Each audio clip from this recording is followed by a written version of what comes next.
How good was Eurovision, Connor? Oh, it's great, man. I can't believe Holland won again, you know? Who won? Holland. Holland. Yeah, I can't believe they won again. Those bloody Dutch. They deserved it, I think. Yeah, they did. I loved their a cappella of Bohemian Rhapsody. What did you think of that Doctor Who trailer that we got? Oh, yeah, that happened too. Yes, that was. What a good thing. I was more interested in the Yeah, we don't need to talk about that trailer. Cover of we Bohemian Rhapsody. But yeah, Doctor Who trailer obviously did play. But we don't need to talk about that. But, we don't need to talk about that. It's, who cares? We got a new minute-long trailer. Or 2... I think it might have been 2 minutes. 2 minutes? Yeah. Oh, God, Connor, it's almost like... How did I forget that? We might as well have recorded this last Thursday before Eurovision. Okay. That's not what's happening. TARDIS. Yep. Great joke. This isn't pre-recorded. No. Okay, if we were that good, it would be pre-recorded. But so no trailer. No, there has been a trailer, but I don't know where this is going. I hope there is a trailer though, and Catherine Tate's going to be doing some kind of she's presenting something. So you know.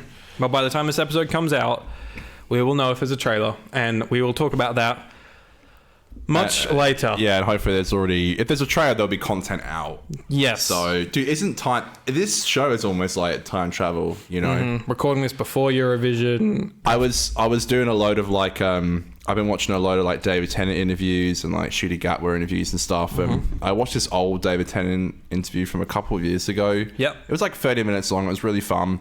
And he was saying one of the things that annoys him the most is when he's waiting in a queue or something and someone will say to him where's your TARDIS, mate? I reckon a lot of the old doctors get that all the time, especially when he was I was at an airport and I get it all the time at airports and we're waiting in the queue. Where's your TARDIS? Where's your TARDIS, mate? That's such a shit joke. You take the TARDIS. I saw a Snapchat of someone took a picture of Peter Capaldi and it was where's your fucking TARDIS, mate? I was do you reckon? God. Do you reckon they just go, yeah? Well, that's the reaction every time. He said, look, sometimes the situation is just so shit that I can't even pretend to be friendly. It would be annoying. You'd hear it all the time. It's like being a cashier and it won't scan. They go, oh, it must be free. Yeah, how many times I heard that working as a cashier and I literally want to just take their item and then just love it and go, yeah, it is free. Fuck you. Go grab it. Yeah. Huh? Get out. Yeah. I didn't do that. I can maybe slag off my old job a little bit. You're saying that David Tennant, people are where's your TARDIS, mate? And David Tennant's you what? You what? Yeah, then he grabs him and throws him across the airport. Yeah, he said he turns around and is you said what about a bomb? And and he gets escorted out. They all get escorted out and David's see you, mate. Do you know what? My anxiety just heightens whenever I'm in an airport. I'm yeah. Bombs are real, right? I'm they are real. Yeah, I get there's something about an airport. It's too bright. Everyone's running around like a headless chicken. I know, and I get scared. Whenever you go through security, you're always it's always scary. Absolutely. Doing it in America, going through is it Houston or something at New York? Houston? JFK. It might have been JFK. JFK is the main one, isn't it? Yeah, the main, yeah. Yeah, I was going through there. And you go through them and they're so brutal. It feels so much more spooky when you're going through that one. And you're kind of there and you're I don't have bombs on me, right? You're kind of you feel like you've done something wrong. Yeah. And you're just checking your pockets. You're no. No cocaine in the pockets. I made jokes. I remember we went to the Ed Sheeran concert and the bloke picked me out of the queue and he made empty all my pockets and I made I was performing to the crowd. I was why me? What did I do? Oh, okay, I'll take all this out. It's a bit inconvenient, but yeah, it was funny though. Yeah, I know a load of American people in America. They like to take the weed gummies and go through airports and then fall asleep on the plane. That sounds like an absolute nightmare. Just like Aidan's trip to Amsterdam. Every time. Wouldn't be an episode without you bringing out my trip to Amsterdam. Hey, man, they just won the Eurovision. I loop it back round, baby. Let's go. Speaking of looping back round, we were just talking about flights. Someone has just landed in Cardiff, according to Instagram. Rachel Talalay is back in Cardiff. Back once again with the renegade Talalay.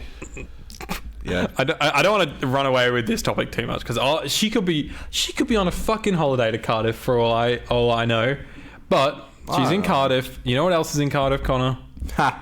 Doctor fucking Who. The Gavin and Stacey for fuck's sake. filming locations. Best show of all time. Yeah. There's so just more than likely associated to the 60th. You're doing some sort of maybe 60th work, just finishing off, giving the final tick off a screening or something like that. But Connor, what if she's back again for Series 14? I love how, like, is she on holiday? She's just going back to Cardiff. It's like you going to a graveyard For my holiday. on your holiday. Yeah. And it's like, I've just missed work so much that I want to come back to Ground Zero. Yeah. I took Nicole to a graveyard once for fun.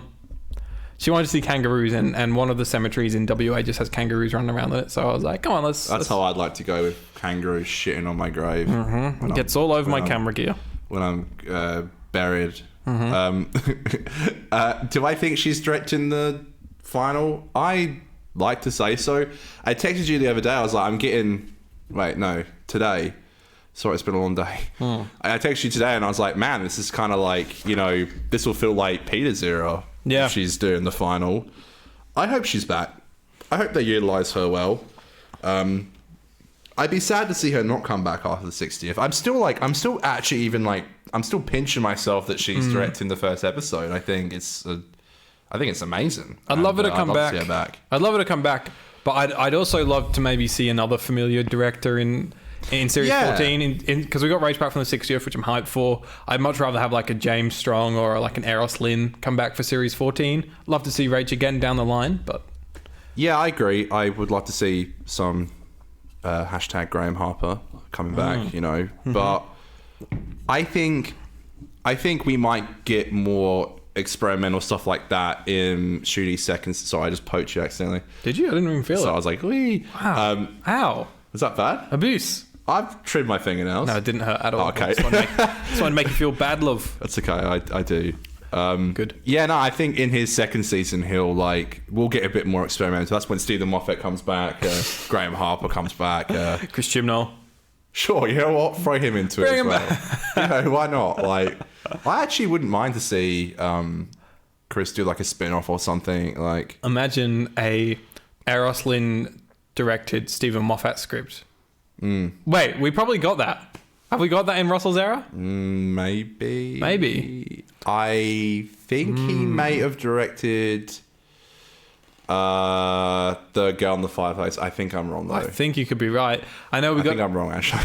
We got I noticed the director when I rewatched it a couple of weeks ago. I don't think it was him. We got a Graham Harper directed Chris Chibnall episode in 42. Pretty sure that's Graham Harper.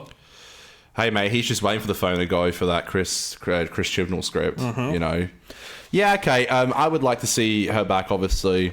Out of 10, do you think 10 being very likely, 0 being not likely at all? Isn't 10 actually it's going to happen? Yeah. Do you think she's doing Series 14? Is that why she's in Cardiff? Well, I think it could be a high chance because she was knocking about in Cardiff for the 60th, and everyone was like, she's going to be doing the 60th. And then we sat here and going like, well, a load of bullshit. On our 100th episode, we reported on it. We were That's right, yeah. We were like, lol, she's in Cardiff. Imagine if she was doing the 60th. We laughed. And we laughed, we cried, we cheered. I've come to realise not to trust myself. I was thinking the other day. I'm in the mirror like, I got this guy, Remember when we were like, David Tennant? He's not the next Doctor, guys. Don't be a fucking idiot. Yeah. And then it actually happened. Like, I did a whole... trust no one. We did the whole thing for Jacob on his channel. He asked us to send in our individual videos if we think that David Tennant's coming back. I think he asked Vinny to do one as well. Mm-hmm. And I remember in my one, I was just like... Rubbish. It's not going to happen. It's just a load of crap. I don't remember what I said. And you said it wasn't going to happen either. But I really ran it home. And I was like, nuts. Now you look like now I'm the town's fool. I'm the village idiot. Connor, ask me what's on today's show. What is on today's show, Aidan? Well, because this is definitely pre-recorded and not actually coming out and not recorded after the trailer has been released. For reference, it's 11th of May. It's 11th of May right now. So no Eurovision. So we're going to touch very, very quietly on those 60th teasers. Kind of just touched me. The little teasers that have been glitching onto our BBC screens. And Aidan hates them. Oh, yeah, I hate them so much. We're going to talk about them briefly. No point diving into them too much when there's going to be a proper trailer I could out. do a whole trailer breakdown on one. We're also going to talk about how Jonathan Groff joins Doctor Who, as well as an exclusive Doctor Who pick that got revealed. That was very fucking hot. More Series 14 filming. What a packed episode. This is actually a packed episode. You better not turn off. Yeah, better not turn off. We're running out of time to get through this already. Tsuranga Conundrum review, and we're also going to do a very small review of Guardians of the Galaxy Volume 2 because we did promise you that I love how you wrote 2 there, but it's free. And then down there, when we actually going to do it, you wrote 3. You're actually reading my run sheet for once, are you? Subscribe so you get I skim them. Subscribe so you get us to 1,000 subscribers. You can follow us on Twitter and Instagram at 50Doctor. Give us a 5-star review on whatever platform you're listening on. And I've got a spin-off Ted Lasso podcast. 9 episodes. We've almost finished our first season of that podcast. Yeah, So congrats. Still haven't been asked on. That's okay. yeah, well, some things don't change. We'll, So make sure you check out Ted Lasso post match if you're enjoying watching Ted Lasso season 3. I'm not. 50% pop cat. Nah, yeah, I'm sorry. That's me. Talk to me about these teasers, Connor. They've been glitching onto our screen. Oh, mate, I love them. Mm-hmm. You annoyed me. You were like, I didn't get excited until the recent one. I'm like, are you made of stone, man? What's wrong with you? Like I wasn't like that. You were. No. Fuck you. I simply It really annoyed me. I was like, just shut up, Aidan. Enjoy something for once. Okay, this is coming from you. Yes, it's coming from me. I said I'm indifferent. I said until the new one, which got me very hyped. The first 2 hours, I was like, I don't... It's like same shit, different day, you know? Like I loved them. They got me so hyped. The latest one that had Neil Patrick Harris dancing, and he was juggling a little bit, you know? He was doing some juggling. The Doctor and Donna in like a cool location. Visually looks so fucking good. It really does. It looks so good, man. So good. And he says something along the lines of, I don't know, no one can really figure out what he's saying. It sounds like something like you're inside the other one's head, or how'd you get inside the other one's head. Some very sinister laughs throughout, which kind of sounds like Neil Patrick Harris. That actually is him. He's got a good evil laugh. Yeah. Hashtag the toy maker is back. One of the teasers, you could hear the Doctor saying she mentioned Gallifrey. Yes, I love that. Yeah. So I think good. Excuse me, I burped. I think Aidan's favourite. The Doctor is going to be talking to like Wilf or Sylvia, and they're going to be like, "Yeah, she mentioned Gallifrey the other day." Yes, I agree. That's when he's going to be I saw someone that's from the second teaser trailer, and there's a shot of the Doctor and Donna like jumping and landing on the floor with like a big ball of flame in front of them. Right. And I saw someone on Twitter be like, it's Matt Smith's TARDIS. I'm like, bro, it's Beat the Meep shit. We literally saw it in like... Yeah. I'm like, come on, guys. Like, I really think they're going to show us Matt Smith's TARDIS in a little teaser trailer? I don't think this was a joke, but I did think it was a joke. I'm mixed up whether it was a joke or not, but someone literally got the glitch and like did an hour around it, and they said this is Matt Smith. I think that's surely fake. Come on. No, but everyone in the comments was like, yeah, it is Matt Smith. Or some people were like, I don't see it. Like no one was taking it as a joke. My God. And I'm like, well, okay, never mind. But yeah, teasers, no point. They're really good. And yeah, well, I did a breakdown video on the first one, which was like, now it's on a chalkboard to edit. So if you do want to go support that, that'd be good. Bearing in mind that there is already probably a full trailer out now from Eurovision. But if you want to support it... If you want to go back to the classic days of 2 weeks ago. The days pre... No, but seriously, I think those are really fun. And they've been hyping me up so much, the opposite of what it did to Aidan. I'm hyped. They got me hyped. I think it was just like... They were all stuff we'd already seen in them, so I wasn't that fussed. There was dialogue and stuff. Yeah, but it wasn't dialogue that was like that interesting. Why did this face come back? It's just such a beautiful line. I'm loving every little... And like, this is how desperate I am. Like, every little pinch of dialogue and footage, I just... No. Who has joined Series 14, Connor? Some guy called Jonathan Groff. Thank you. I didn't know. I'm not a huge fan of Frozen. Yeah, so Hamilton. You may know him from Glee. You may know him from Hamilton. Well? I think he's in Mindhunter. He's in Knock on the Cabin. He's in. He is huge, to be fair. Yeah, he's in Frozen. He plays the main bloke in Frozen. Christoph Waltz. Cristobal from Barry. Yeah.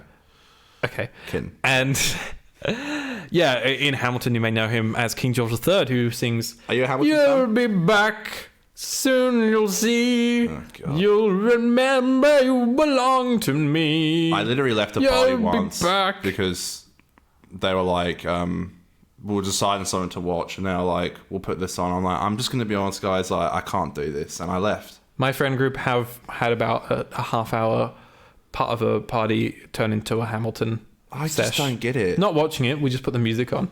And it was mainly me going, I'll be so back. You've seen it and you like Time will tell. You'll remember. Sometimes it feels that like I'm like, am I even doing well. a podcast with a co-host? Like, I remember I have seen it, yes. Yeah, great, fuck you. I was DJing Xavier's party, and he made me put on a Hamilton track, and it just killed the vibe. Like, Was it that song? It wasn't his birthday. I wouldn't have said yes, but I don't know what it was. But it was like 8 minutes, and I was like, for fuck's sake. And maybe a couple people in the crowd got it, and they were singing along. But I'm like, what sucks is all the people at the back, they think I put this on, and it's like such a different vibe from what I had. Like a whole set plan which they played, and I was like, okay, I'll just freestyle from here, take it through requests. I got this Hamilton stuff, and I was like, woof. What on God's green earth is this? So this announcement came out on a Saturday night, and on Sunday morning at like 5:30 a.m. I like rolled over and I saw my girlfriend Nicole was up, and I was like, Nick, you know King George III from Hamilton? And she just looked at me and laughed. She was like, it's 5:30 in the morning. What the fuck are you talking about? And I was like, he's in Doctor Who. It is a good grab. Like, I think it is good, and I've spoken to a few Hamilton fans have been like, hey, like Hamel heads. Is that what they're called? No, Hamel head shops. That's what I'm calling them. That was Hamel heads, and they're excited for Jonathan Groff, not to be confused with Olaf. Yep. Woohoo! I don't know. I'm like, it's fine. I'm more happy for everyone else. Like, I think it's just a really good. I think it shows it's a really big show now. Like, it's very famous actor. It's got on its big boy shorts, you know. Like, he actually is really huge, and I think it's a good grab, and it just kind of shows you that you can get really who you want now. Like, if Neil Patrick Harris wasn't enough of a hint, but you know, Jinx we can Monsoon, get like, yeah, exactly. It's all crazy. Even Ncuti Gatwa as a Doctor is a huge grab. Like, good point. You know, it's like it's really exciting. It is, and Is this for the musical episode? Well, or is this another shoot? That's the big question. Because when he first got cast, we were all sort of like, okay, musical episode, pretty much confirmed, right? We've all been talking about how this 60s episode with Jinx Monsoon is probably going to be the musical episode, if there is one.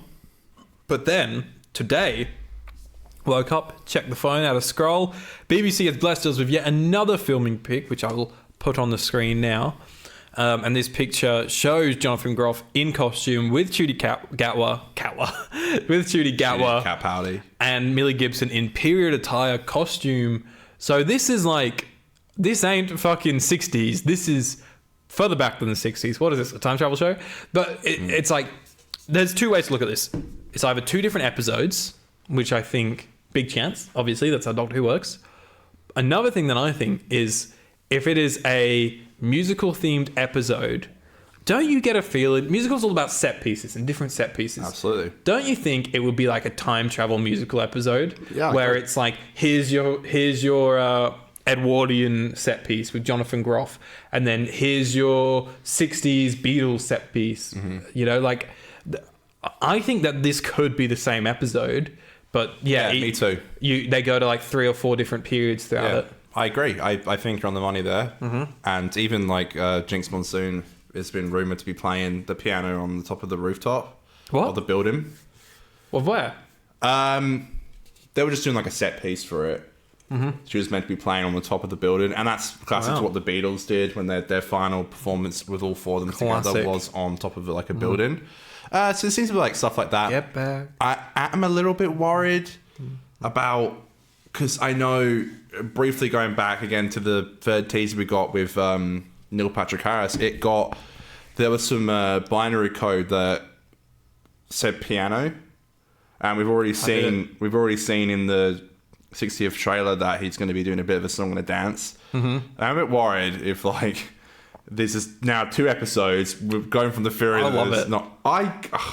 What? So you're thinking, is it going to be a 2-part musical episode with part 1 being the 60s and part 2 being this Edwardian? Is this Edwardian? Is that how you describe this look? Oh God. I don't know. This I don't know. fucking Yeah. period set around the same time as Emma, that kind of vibe. Emma, yeah.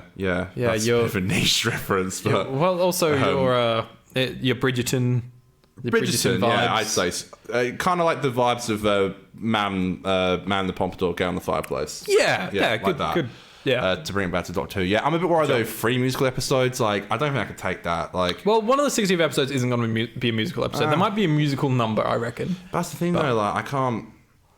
I'm getting older, man. I can't deal with it. Like, I can. Like, I know, and I hate it because I see everyone getting so excited about it. I'm like, man, why are you so happy? Where's all this joy coming from? Like, I'm not ashamed to say that. Probably once every 6 months, I have like one drive home from work where I'm singing along to High School Musical or that's okay, or some equivalent. We're all in this together, and we know it's the show of Doctor Who. 50%. This is the musical episode of 50%. Okay, yeah, but tying into this time though, it looks good. Tying into this is some other Series 14 filming, and I'm going to put a picture on the screen now, which you may recognise this street. It's not the real Abbey Road. I would know. I've been there. Oh, so funny. Have you been on to Abbey Road, the real one? Your trips to the UK? The only thing I asked my granddad when I was in the UK for was if he could take me to Abbey Road, and it didn't happen. So. Right. I went. He's just a Beatles hater. Nah, he's not. He's got the White Album. Same. But the original one with John Lennon's ass on it. My girlfriend's dad burnt his White Album. And then a couple of days later was like, that was probably a bad decision. Wait, why? To get like clear space? Yeah, he was just throwing out all of his old LPs because he was like, I don't need this. And no, it's true, yeah. When like CDs came around, they looked at them like trash. Like my mum said, like she just like threw them all out. Like it was just like, it was like rubbish. Mm-hmm. Also, I may have completely butchered the one where John Lennon's ass was on the cover and it got recalled. And it might not be John Lennon's ass. It was one of the Beatles. Well, it might not have been the White Album. The White Album is just white. Yeah, but I think it went just white because it had John Lennon's ass on it. Oh, really? And they had to like recall it. You know how Lord's new album, Telepath, has her booty on it? No. And in the, I wouldn't know about that. But yeah, my mate told me that. I wasn't looking at it. They have to put like you know how vinyls come like stickers and stuff. It's like on her ass because they can't show it. Yeah, but nothing on Spotify. I'm just saying. Connor's not been looking for it. No. She passed out at the Perth concert. Really? Mm-hmm. Shit. Look after yourself, folks. Well, yeah. So what I was getting at here is there's a set pic where they're obviously recreating Abbey Road. It's a Cardiff version of Abbey Road, but it looks strikingly similar. Like the tree lining, well, even the car as well. They've got the car there. They've got like even the buildings are just sort of the right looking building. I'm sure not every building's right, but like it does. Well, they have the bloke looking at them. You know who's in the background? Maybe that boy. They must. So either they're recreating the Series 9 promotion when the Doctor and Clara and 2 Daleks walked across Abbey Road. Yeah. But more likely, are we gonna see the Beatles? This is like I know I'm a Queen fan. I know I love a lot of like 70s, 80s rock. Like that's my shit. That's my favorite type of music. But my number one would be getting the Beatles and Doctor Who. They're so influential, and seeing them in it would just make me so fucking happy. Will we see the Beatles? Connor, tell me. Had the answer. I hope so. Mm-hmm. I think this could be the time to see all kinds of legends, you know. Mm-hmm. Massive legend here. Yeah, I'd love that. Yeah, I hope so. Are we hoping for too much? Maybe. Mm-hmm. I think it looks good though, and the Abbey Road set looks really good. It looks convincing. I think if they're going to go to Abbey Road, I think they will probably run into the Beatles. Yeah, like surely. Also, yeah, they know that picture of the 2 Daleks and the Doctor and Clara walking. Mm-hmm. I literally saw someone share that the other day, and they were like, "I just noticed Jenna's not wearing shoes. Like, why isn't she wearing shoes?" I'm like, "Come on." We've all been there. Oh, really? No, we all, like, when that poster came out, we were all like, what's going on with Clara? She's wearing no shoes. No, because on the original cover, it's isn't it Paul McCartney's not wearing shoes? No, isn't it Lennon? Oh, probably. Again, this is I think it's Paul McCartney. I could be wrong. But I know there's like all sorts of theories as to like what they're wearing and their shoes, as to why John Lennon is still alive and not been shot or something. Yeah, it was... Yes, one of them's wearing all white, and I think it's because he was dead. Yeah. It wasn't. Didn't I get you? Didn't you already have Abbey Road and I bought it for you twice again for your birthday or something? You bought it for me once, but I already owned it. I'd already bought it for myself. Right, that was it. Yeah. I've done that several times. I've bought people Abbey Road. Like, did I give you Abbey Road or did you already have it? Like, did you buy it for yourself? I bought Abbey Road for myself. Okay, I've literally bought someone a present and then the next year given them this. I bought them Birdman on Blu-ray and then the next year for their birthday gave them Birdman again. and he was literally like, I already have this. And I'm like, oh, who got you that? And he was like, you did. This is insane. I remember right. when I was doing that, when I was touring that show around the UK, one of my friends bought another one of my friends the Abbey Road vinyl from Abbey Road. That's sick. And he was like, fuck, that's awesome. And he lost it on the trip. And the whole trip, my mate was like, I can't tell him. And he went to the shop and he found like literally the exact one and was like, I'm just going to replace it. Wait, so someone else lost it? No, so my mate bought another one of my mates, right. Abbey Road. I can't tell. Okay. And then he lost it.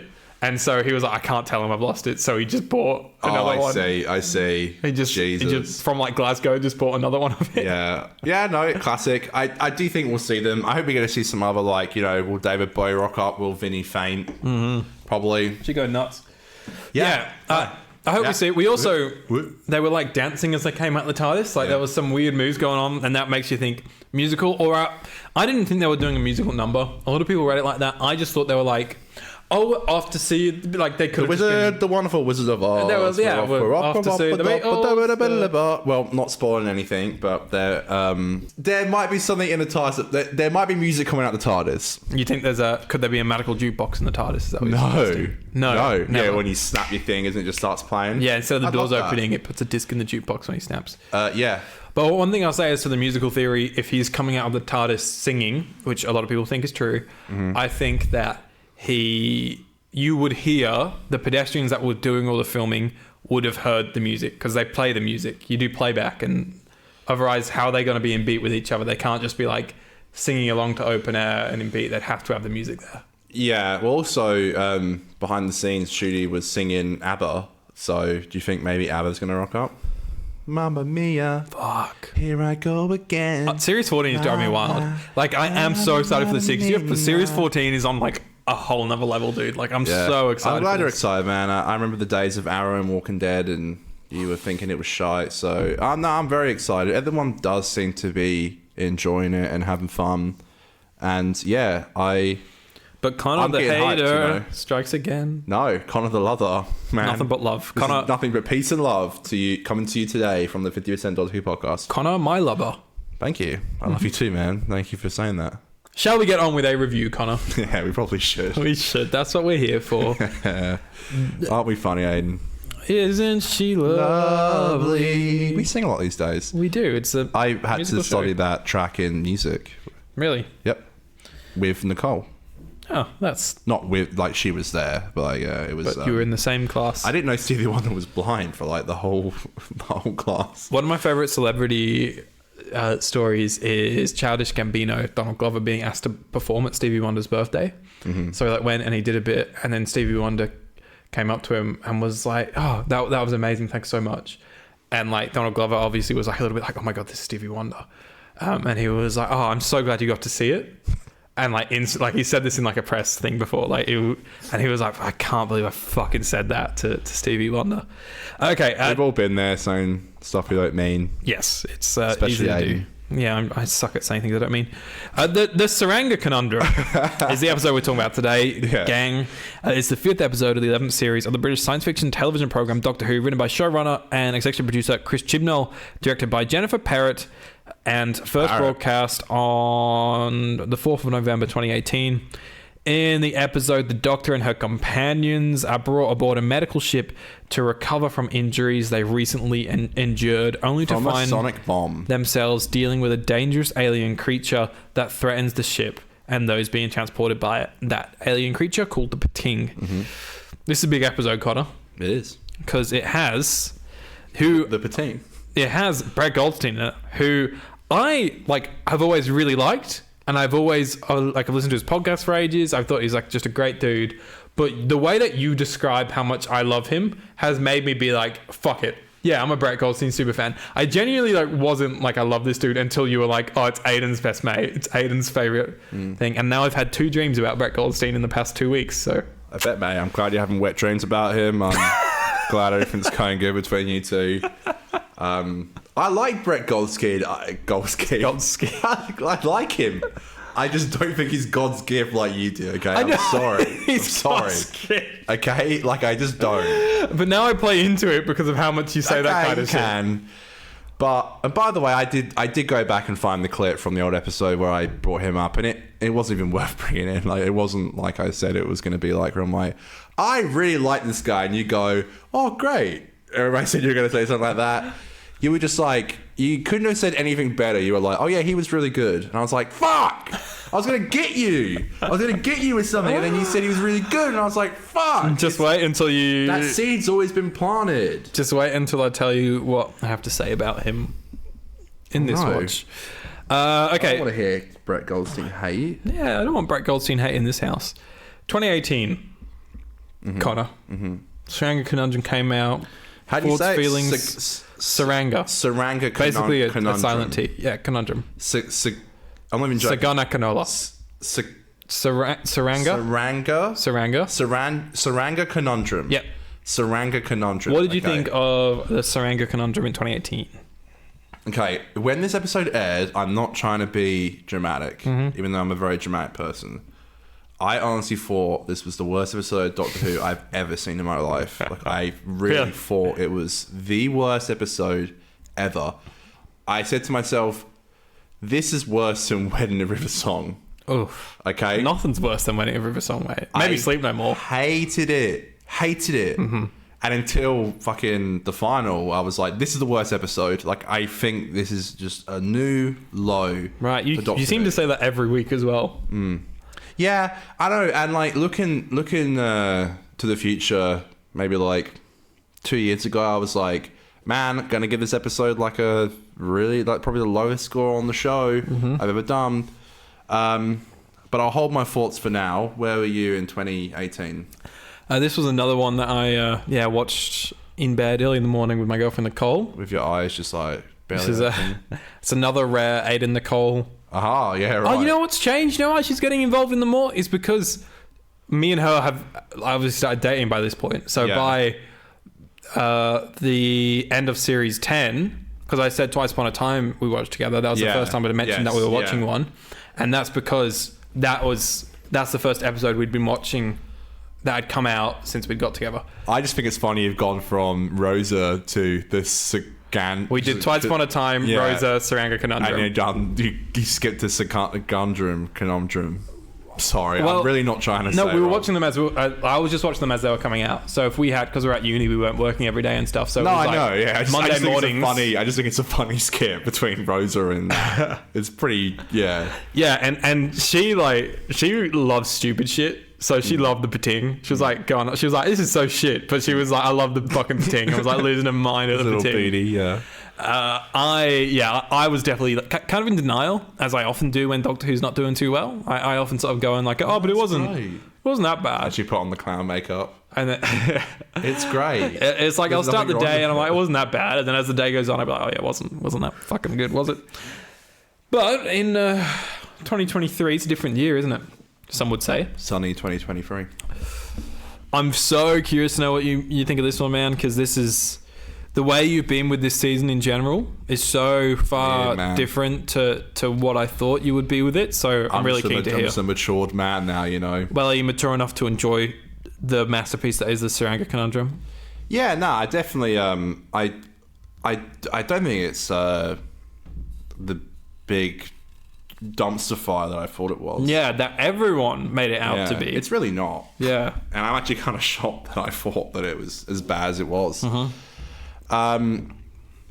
It's really not great, but it's like passable. Yeah. It's fine.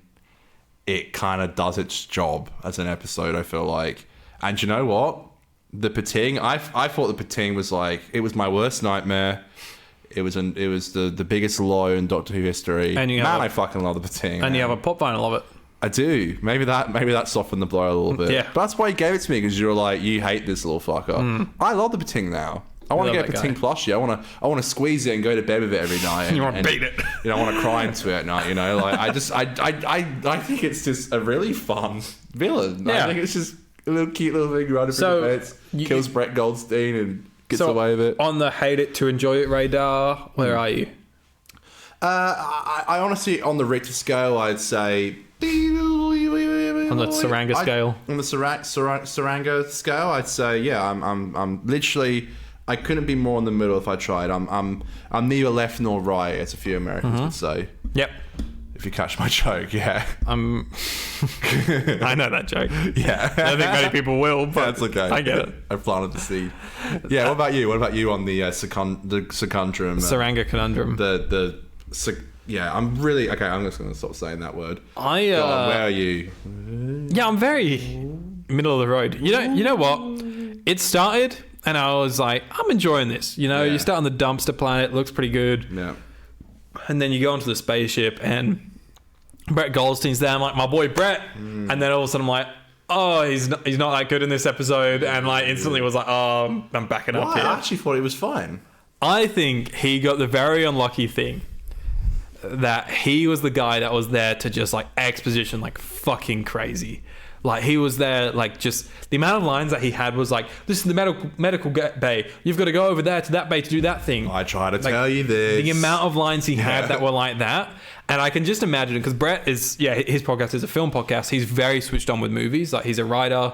He's very switched on. Why are you sighing? Why are you falling asleep? Sorry. Oh. You just nodded off. Fuck you. Wait, is this still going on? No, I'm just saying he's a writer and a film buff. He's very aware of like what's good and bad, and he's a Doctor Who fan as well. Yeah, he would have hated this. So I can imagine they were like, "You want to do Doctor Who?" And he'd be like, "Fuck yeah, let's go!" Yeah. And then he like read his script and he was like, "Oh, I missed a fucking exposition." Like it dies in 10 minutes in. Yeah, it's like how Liam Neeson agreed to do Phantom Menace without reading, and I quote, a single word of the script. I would too if I got off of Doctor Who. I'd be like, I'd do it. Like, come on, why not? Definitely. I wouldn't read the script until like, I would just be like, yeah, of course I'd do it. And then I'd read it afterwards and be like, I've made a huge mistake. It is sad because I know from everything I've heard, he's a huge fan. And this episode is like widely renowned for being not good. A dumpster fire. It actually is kind of funny because it starts with a trash planet. And a lot of people might not say on fire, the episode is trash. But I don't think it's bad. I really don't think it's great. I think it's like... It's just average. It is just the most average episode ever. I don't think it's really terrible. Yeah. I don't think it's really great. Like, it's just average. I think slap bang in the middle. I think I kind of sit the same. Like, I was quite enjoying it at the start. Like, I really was. And then, my friends were messaging me about organising this camping trip, and it was stressing me out. So that was kind of hanging over my head the whole time I was watching it. And I always think your conundrum. That was my conundrum. And I always think that stuff like hinders your viewing experience a little bit. And so I was like, I'm very aware that I'm not giving this a fair. I know. I always try and when I watch Doctor Who, I always try and like it needs to be like my escapism, but sometimes I do better at it than not. Well, usually like depends on what day I'm having. At like 5 a.m. in the morning, I was watching it, and I'm like, that's the good time to watch it, right? No one's going to interrupt you. That's an awful Next thing I know, there's fucking messages about this. Everyone's like, everyone. Plan now. Yeah, I'm like, what are you doing? There's like 5 people putting in this conversation at 5:30 in the morning. Who's awake at 5:30 as well? That's awful. Aidan. But yes, I thought, it's silly fun. A lot of it's silly fun. A lot of it is just nonsense. Do you feel like Chibnall's scripts start quite strong and then end with exposition, and you're like, I guess that kind of makes sense, and then it ends? I've said this a lot. There's always a scene where Jodie's going, no, and someone goes, but what about it? And she goes, but you got to put this into the and the neutron floor, and then oh yeah. Yeah, there's always a scene that's like that. Just the credits. and then the dudes at the Punjab next time Joe's playing. Yeah, and like I've left my stomach in like 5 minutes ago. I'm like, where am I? Like, what's going on? Like, But the mighty Pting. Love the little guy. You love that little fucker. How can I not? You know, it's like, it's such a It's like, hello, old friend, you know? It's like, hello. The guy, it's like that guy you hate in high school and you see him at the pub, you're like, my brother, how are you? And you start hugging, you're like... Just like old times. I don't know what happened back in the day. And it's like, me either. I've had that so many times. I'm like, we'll forget it. What do you think of Pregnant Man? You know what? Look, I'm there for it, man. I'm there for it. It's fun. I think it's a fun part of the episode. I think it leads into the best part of the episode for me is the shit with Ryan and his dad that gets brought up, and it kind of like parallels how that was really dad good. Left him at the same age. No, sorry, had him at that age, and then eventually would go to leave him. And I think his conversation with Yaz about how he hasn't spoken to his dad for over a year, and how he looks like his mum, and it just reminds him of her. That's what he assumes. I think that stuff was really good. Mm-hmm. Yeah. I do like Pregnant Man, who you get pregnant in a week. Well, you get pregnant and then in a week you have the baby. Yeah, I like that. I like how he was like, what? Like, men give birth to men, girls give birth to girls. Yeah. Like, not where I'm from, yeah. So confused about anything otherwise, which I just thought was really funny. And yeah, Chibnall can be funny when he wants to be. He really can be. I think it's like... you know, fine. Like, yeah. it's fine. But the thing is as well, with these filler episodes, and I think Chib's done a pretty good job at it so far, with the season that is... I don't want to say it's all filler, because it's just episode of the week. That's the classic Doctor Who format, you know, so I don't want to call it filler. But it is kind of filler, a lot of it. But the important thing is to tie these filler episodes thematically in with what the characters are going through. So giving Ryan something to relate to in someone his age, who is also... who his dad's age was when he had Ryan, that's making him reconsider what his dad went through at the time and sympathise with him a little bit. And I think that stuff's really important to making filler episodes relevant. Mate, that's epic. That's epic, mate. That's what he says, yeah. I felt like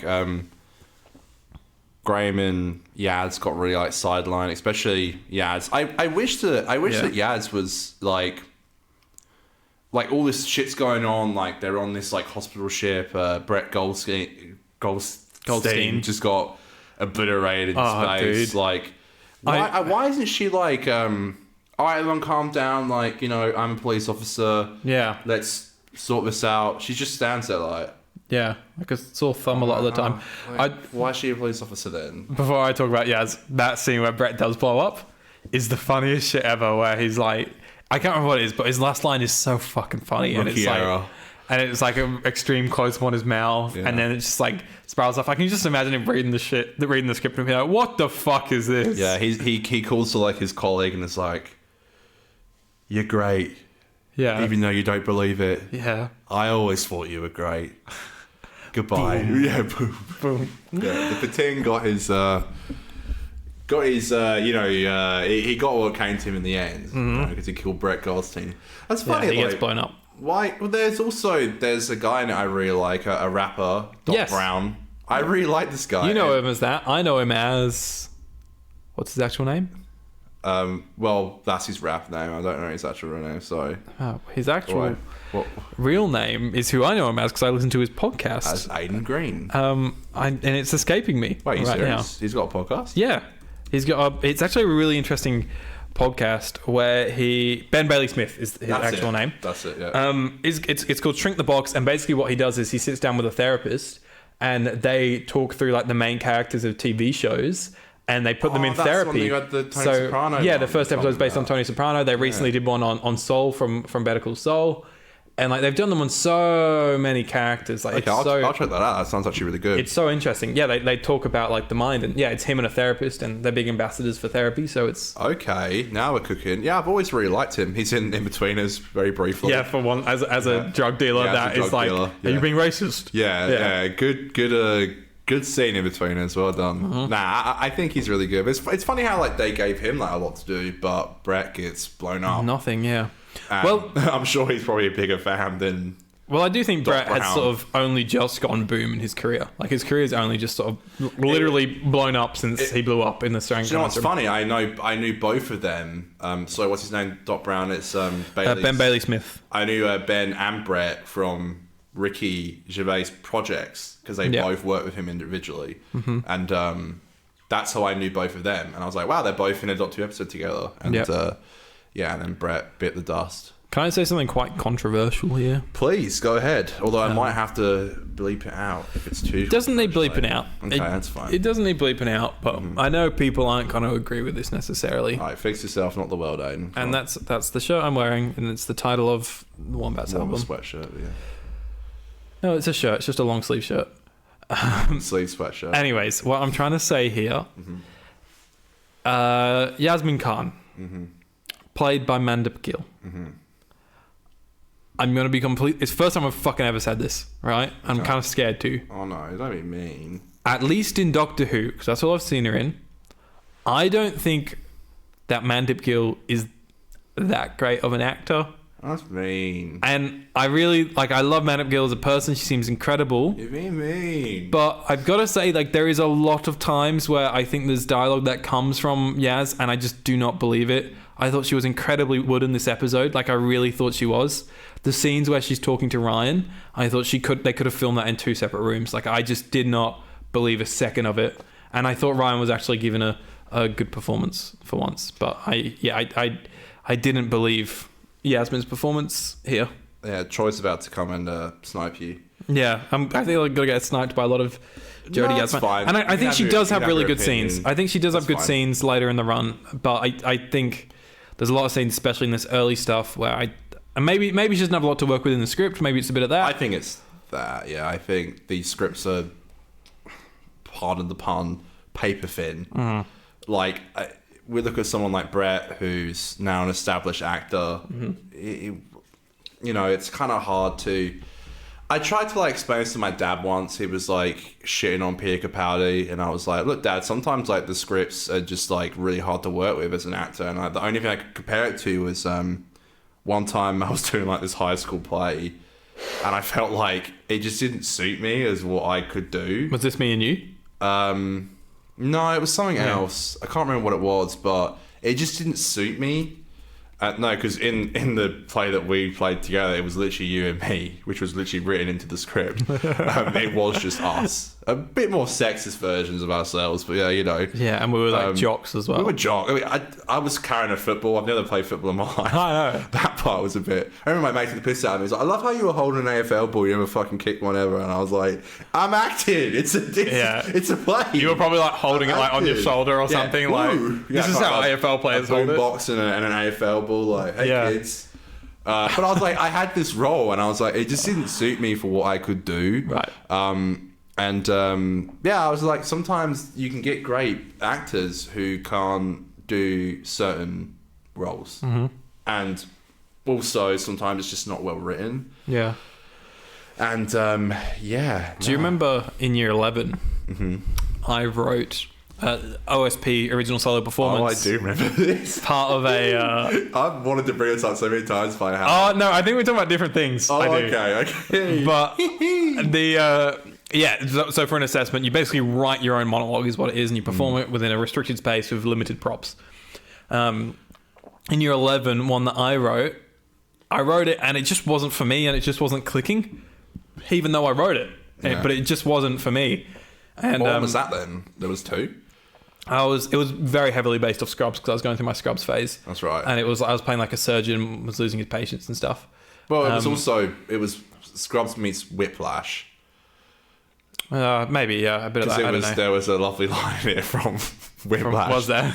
Yeah. No. That line is in a different OSP. Okay. That's what you're thinking of a different one. Maybe I'm thinking of the one. You are. But this one where I was playing a surgeon, halfway through my assessment, I just stopped and I just went, fuck this, and I walked out of class. It was more of a run, but yeah. I was like, fuck this. Dude, everyone, for 10 seconds, everyone just sat there, just we all knew what just happened. We were just And then the next day I wrote myself as a cocaine addict, and I got a really good mark. You wrote from personal. Yeah, I went to that person. I was like, this is me.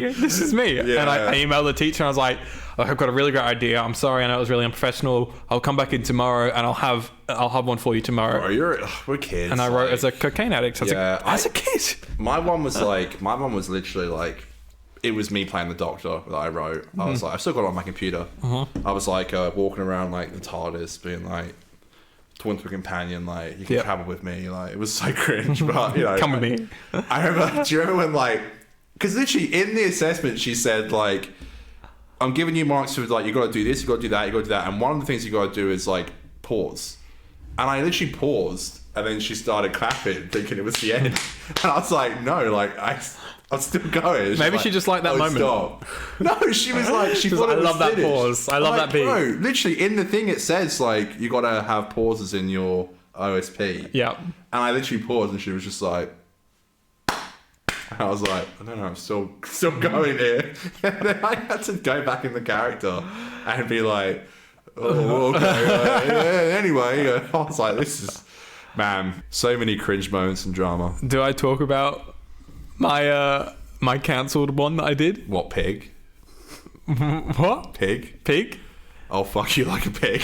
No, that's not what I said. You did. No. You did like that. No, that's not the line. And she said, no way. No, that's not the line I said. No, that's not what it was. It was. That's from Whiplash. That's from Whiplash. Fuck you like a pig. There's also, I don't know. Is this in Whiplash or was I running off of the Whiplash fuck you like a pig line? Yeah, it was something. Yeah, it was. I wrote a line into my OSP where I was trying to be this Whiplash guy, but I was directing a production. J.K. Simmons' character, yeah. I was trying to be J.K. Simmons from Whiplash, who's very aggressive, very abuse of power. You know. Yeah, a lot of yelling, throws chairs at students, says like inappropriate things. There's no Mars bar down there. Why are you looking down there? Yeah, like I was tapping into all that stuff. And so I wrote a line that was like, I will show... That was it. That's what I wrote. Whoa. And my teacher read that and was like, you cannot say that. And I was like, it's part of the character, miss. It's part of the character. What's wrong with it? Hindsight, being 2023, and this is the part where I'm like, should I say this or not? I didn't take into the context of what my play was. I was being a director was what my character was, and he was directing a production. Mm-hmm. Abusing that power in his direction. And because I had this prop from a play that I'd done already in like a really nice book form of it, I used the script that I was holding in it as the prop was a script for Annie. So I was dealing with students. I was dealing with like kids in this fake world. Oh, and I said that line. Yeah. And it's just like hindsight in 2023. Yeah. What the fuck was little 16, 17-year-old Aidan thinking? Like, what on earth? She read it out loud. She was just like, you can't say... I don't think she read it out loud. Well, I heard it because I remember going over and being like, whoa. Aidan, that's pretty insane. Like, what are you doing, bro? Like, I love... That teacher was so good, though. It was... Like, she was great. Drama was, like, so fun. Like, we just, like, wrecked havoc. We did. It was just so much fun. Yeah, there was a couple of people that weren't really actors. They were just doing the class for fun. We were all actors.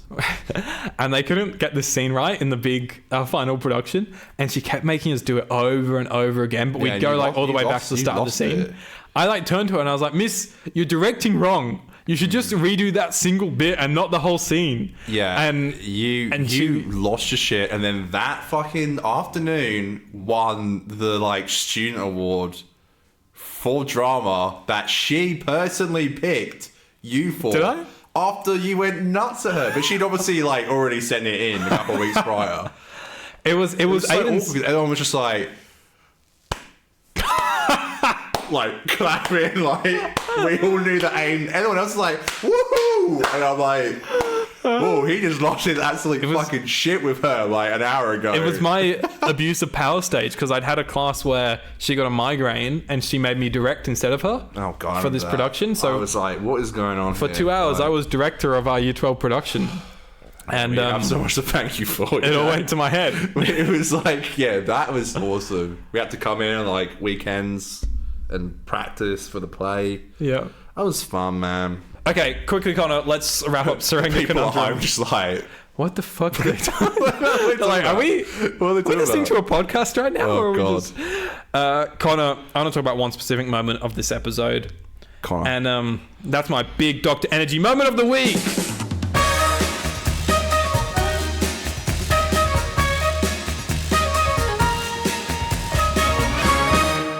Big Dr. Energy is the moment where we talk about that big moment of the episode that stood out to you. So in an episode where not a lot stood out to me, what I got to say is that my favorite best actor of the episode, Yasmin kicking the Pting down the hallway like it's a soccer ball, is my big doctor energy moment of the week. Wow, so it's like the drama award again. You just went from shitting on Yasmin to praising her. Here's the award.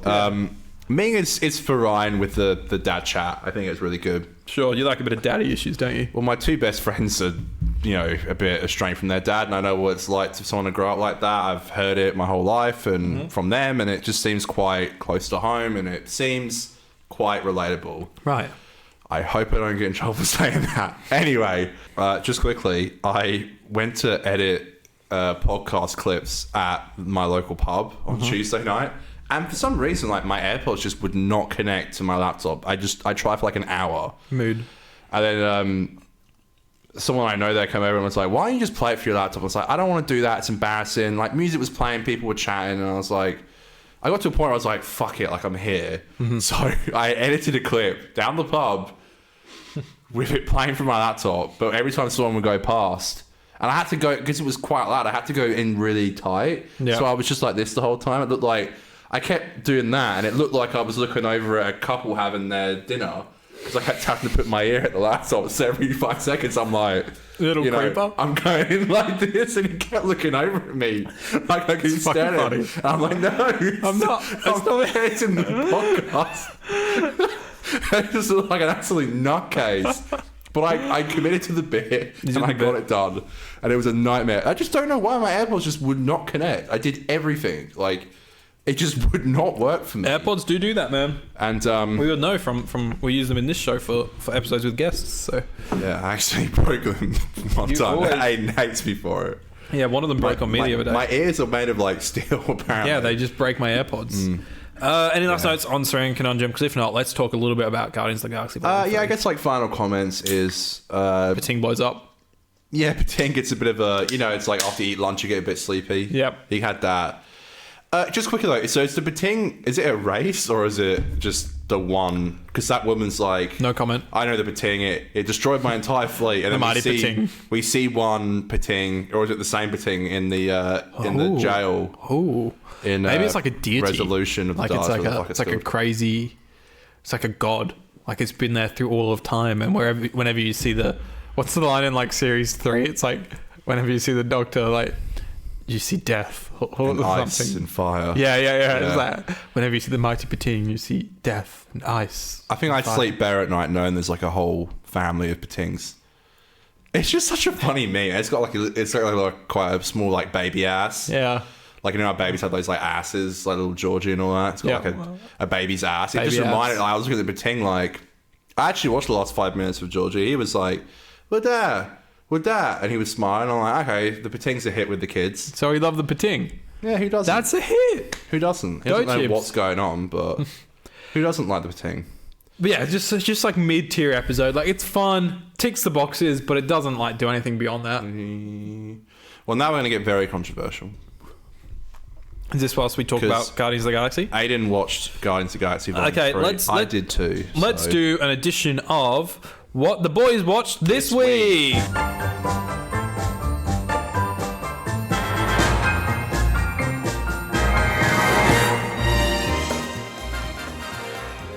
Alright, so you saw it on Sunday, I saw it on Saturday. Saw it in lovely gold class. I know, you lucky bugger. Best gold class experience I've had, by the way.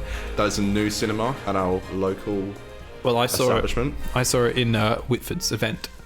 That is not the one I was talking about. Okay, alright. By the way, sorry, because I was, Vinny, who I do our Ted Lasso podcast with, I mentioned that I was going to gold class, and she was like, what's that? And I was like, oh, like, it's probably called something else, but you have it. Do the UK not have gold class? No, I don't think they do. No. It's like a thing, if you don't know, it's like a little bit more fancy, it costs a bit more, so I don't do it very often. I know you did a phase where you went heaps.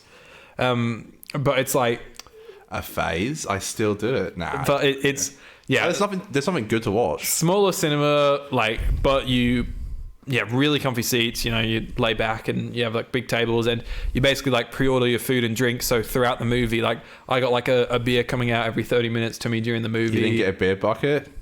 No, they only have them at Grand Cinemas, which isn't a thing anymore. No, you're right. Actually, So- I've been to the one that you've been to. Event, you can't get That those. is true. That's annoying. You get them in packs of 2s, and then you can split them up, which is what I did. And then you get like proper meals come out to you during the movie. Like it's like proper like service, you know. And it's the best experience I've had, because in the past, I think I've only done it with No Time to Die was the first one I did, and then the Batman. And each one of them I've got better at it. But the first time I was so like watching everything that was going on around me that I wasn't watching the movie. Yeah, it's a massive downside of it is like people are constantly like coming in and out, like grabbing empty like food plates and like taking bottles and then delivering it. You get used to it, I think. You get used to it, but it can be. And the thing that really annoys me is like the people who work there, they let the door slam. That wasn't a problem for me, but weird guy, right? I'm like, yo, just put your foot against it and then let it slowly. Every 2 seconds, I'm trying to watch this movie. Like the seats are sort of in pairs, so they're good for like a date or something. And so I was with Nicole, and we had heaps of vouchers, so that's why we went. So someone just like in the next sort of pod of seats to my left kept moving really erratically. So they'd just be like sat there watching it, and then they go, and they just like keep changing position in their chair like so erratically.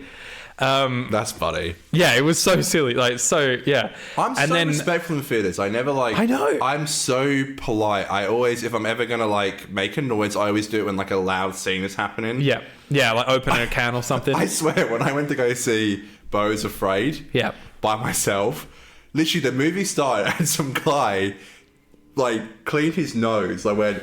I'm like, did you have to do that at that exact second? When I saw Emily at Luna, there was a guy that like the whole movie, like it was only when he'd go quiet, he'd go like so loud. It's ridiculous. I'm like, bro, it just started. Like the guy in the pod to our right was like so loud and was like talking to his mate, always sort of about the movie. But and then like I hate to be this guy. Like at first I was like, he's just laughing, like it's fine, laughing like crazy. But like it became a lot. And like people would do stuff like Rocket would do a thing, like a big emotional beat where he physically got some revenge, shall we say, a younger version of Rocket. Yes, yeah.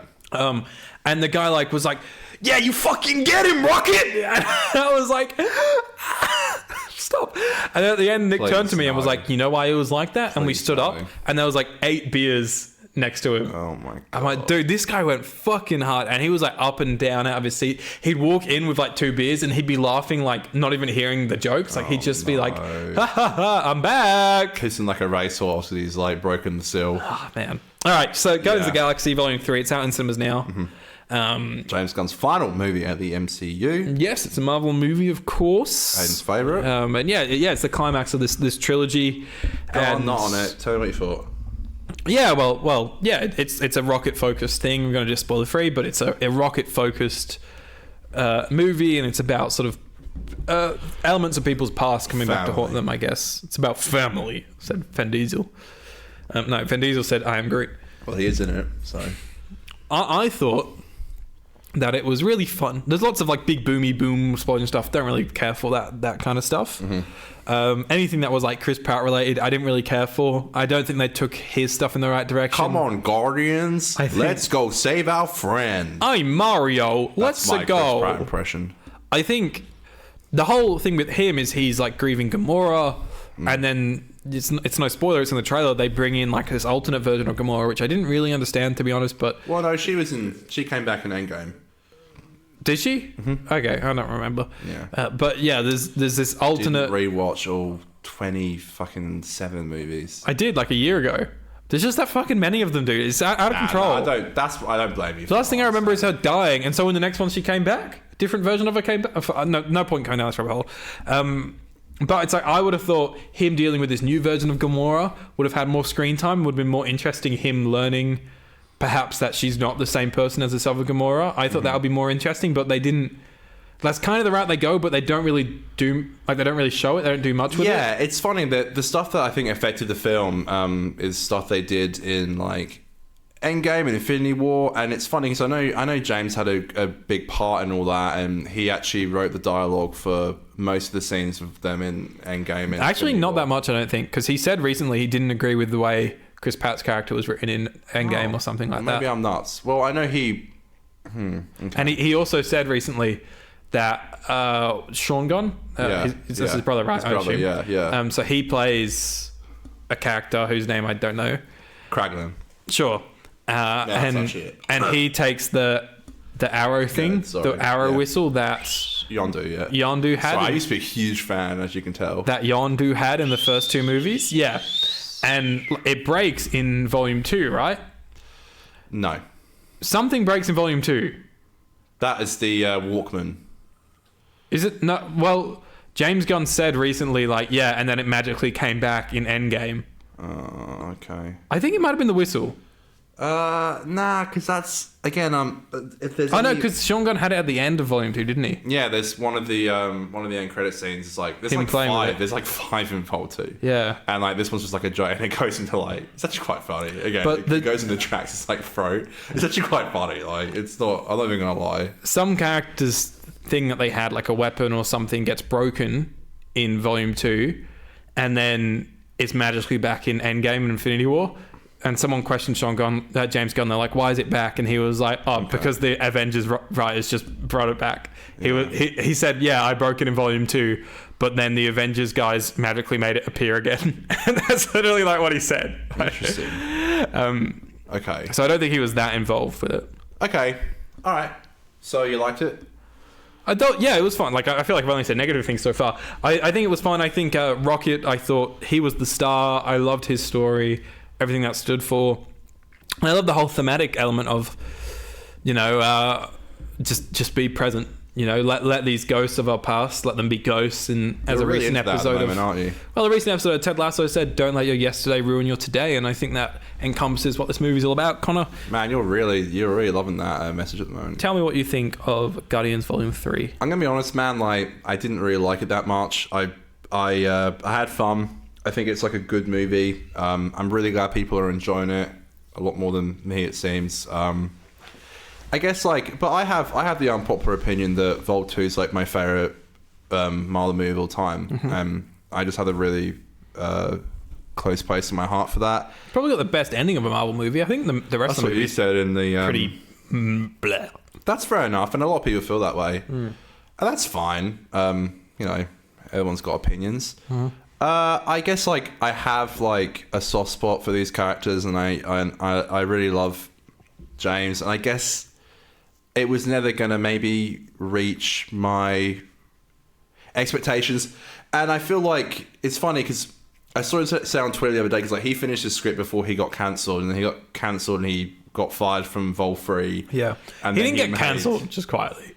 Well, he kind of did. He got fired. Someone tried to cancel him by unearthing old tweets. People found old tweets. And then Disney... And to be fair, they were really bad.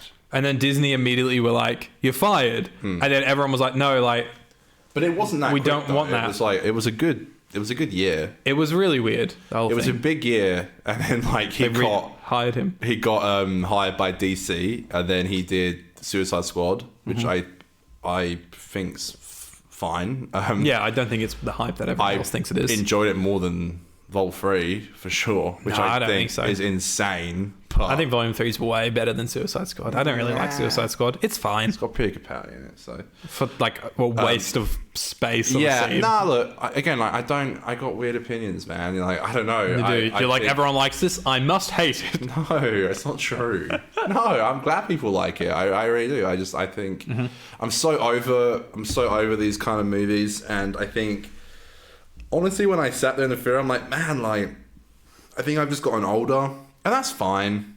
I think I've just gotten older, and these movies just aren't what I want to watch anymore, and that's completely fine.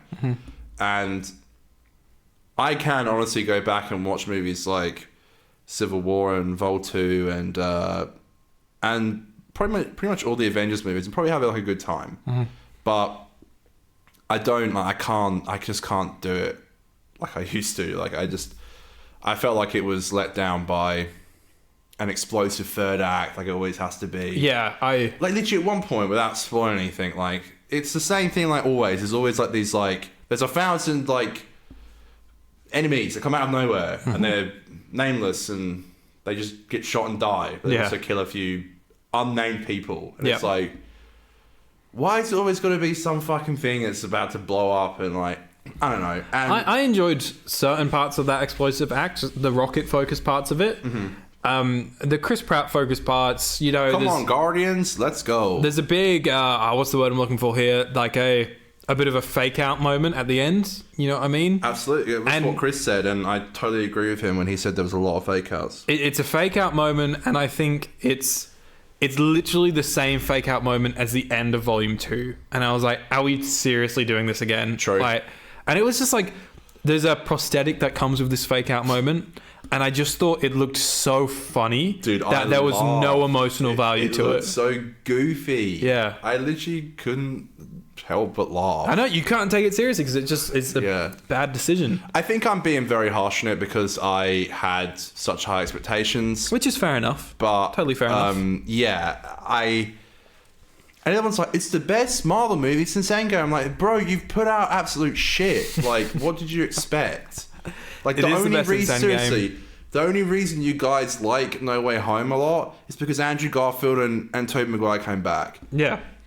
And all the old villains. Tell me what else you like about that movie. There's actually not any of that shit. There's elements I like about that one. Come at me. That one was the best of them all, I'd say, until Volume 3.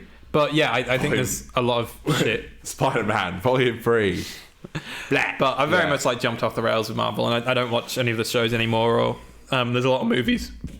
A lot of the movies I've missed recently, and and everyone keeps talking about like superhero fatigue. It's even getting boring here. Like I'm getting fatigue from that saying. But I think it exists. I think it's actually because it underperformed as well by like 30 million. But I think like it's not just the fatigue. It's just I know there's a few people that stand up for them, but I genuinely just do think these movies are made so much worse than they were in the past. And the thing is, what I really love about Volume 3 of Guardians is that it feels like it's made with heart and care for these characters. Absolutely. Which I don't feel... Totally agree. And that's the other reason why I like...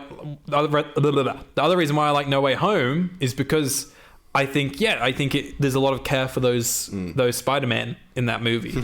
And so that's the most important thing for me in movies. And I think the way that they treated these characters, especially in the final moments of the movie, I thought was really moving. And I think it really showed care from the filmmaker. And I think that's something that Marvel just lacks so much now. Absolutely. No, I totally agree. I'm really glad he did what he wanted to do. I say that about Chris Chibnall all the time. I'm like, as much as I might not like it, I'm like, hey, I'm just glad you got to do what you wanted to do. And, someone's got to do it. Yeah. I thought it was honestly fine. I'm thinking a strong 6 to a light 6.5. Okay, yeah. I'm sorry, I really wanted to like it more. I'm probably like an 8 out of 10. Wow. Yeah, I really enjoyed it. I think it's got some good messaging in there, and yeah, there's big explosions, and 8's probably me being a bit lenient to it, but I think I was just really happy to watch a Marvel movie that didn't feel like a Marvel movie to me. Like, it really didn't. That's one... Okay, and again, I don't want to be a twat by saying this, but... Okay, I'll say it. I don't want to annoy people. I know I annoy people by annoy saying me. It. No, but like, so I obviously like am like a really like... I'm really for like animals' rights and stuff. Like, been a veggie now for like 15 months. Like, it's really close to my heart. And I feel like it was a really good message they were showing. It's like... particularly about like animal testing and stuff. Like, I know when I buy products now, I always check if it's not been tested on animals. And I also think they did a good message, but from the majority of what I saw from people who were talking about the movie were like, this is such a hard movie to watch because of all the animal stuff. Probably the same people who were like sat in gold class, like chumming down a burger. All right, so Tsuranga Conundrum out of 10. What do you want to give it, Connor Hannum? Oh, mate, you know what I got to do? 5. 5? Wow. Because I think I enjoyed it as much as I enjoyed Ghost Monument, which was like down the middle. Yep. Can I get you to have a look at my score that I've given it here, Connor? What does it say? It says 4. 5. You 5. fucking... Maybe I need glasses. I think you do. So that's a fist bump, 2 boys. Ow. Middle ground 5. I sort of compared it to a lot of other episodes. I think I gave Smile a 5, and that was like the big one where I was like, yeah, I think this is the same level as Smile for me. Maybe we're being kind. Who knows? No, I think 5's good. Well, some people would give it probably a 2 or a 3. Yeah, so I thought I was going to give it a 1 or a 2 or 3. Well, aren't we Mr. fucking nice guy? We've literally grown so much. You guys have seen the entire journey, and that's why we love you so make sure you subscribe to so very much. Enjoy the journey furthermore. All right. Okay, keep your eyes peeled. Next week, I'm not going to do the old curse that we do where we announce something before it actually happens and then doesn't end up happening. But keep your eyes out, possibly on Thursday. There could be a bonus episode of the podcast with a very special guest. That could be coming soon. And if not, then we'll see you next week where we talk about Demons of the Punjab with a returning guest of the show. Yeah. Thank you so much for watching. Yeah. Thank you for listening. Give us those 5-star reviews. Bit of waffle this episode, but it wouldn't be 50% without a bit of waffle. Am I right? Yeah. And yeah, we'll see you for a sneaky bonus episode next week. And check out those videos you posted yesterday because they're so good. Oh, the videos, the Eurovision. Into them, and a lot of time and effort. For that trailer that has come out. Aidan didn't sleep. He just working away. On his fun run, he had a laptop. Yeah, I'm doing a charity run, and I was just editing on the charity run. Those things you can wear with the laptops on you. Yeah, that's how I'm going to do it. Lampoos, could be edited and running. I love that. It's like Nathan Fielder in the rehearsal. Yes, oh my god. Yeah. That's so funny. We're funny fuckers, aren't we? We'll see you next week, guys. Connor, lead us out in song, my man. All right. We're at Abbey Road. It's Aidan's and Connor's podcast. Sergeant Pepper's Lonely Hearts Club Band. Get back. Get back. Get back to where you once belonged. Get back. Yesterday. Get back. Oh, my troubles seem so far away. Yeah, that don't live in the yesterday. Evil Beatles. Live in today. Today. Yeah. You know that evil 10th Doctor be like, I'm not sorry. I love that meme. Those evil something memes that they didn't have a good enough life. It was only a week. Yeah, a short meme life. Yeah, it was evil Garth would be like, I hate Tuesdays. Evil Aidan would be like, I hate Brett Goldstein. Evil Connor be like, I love film and TV. I love all three.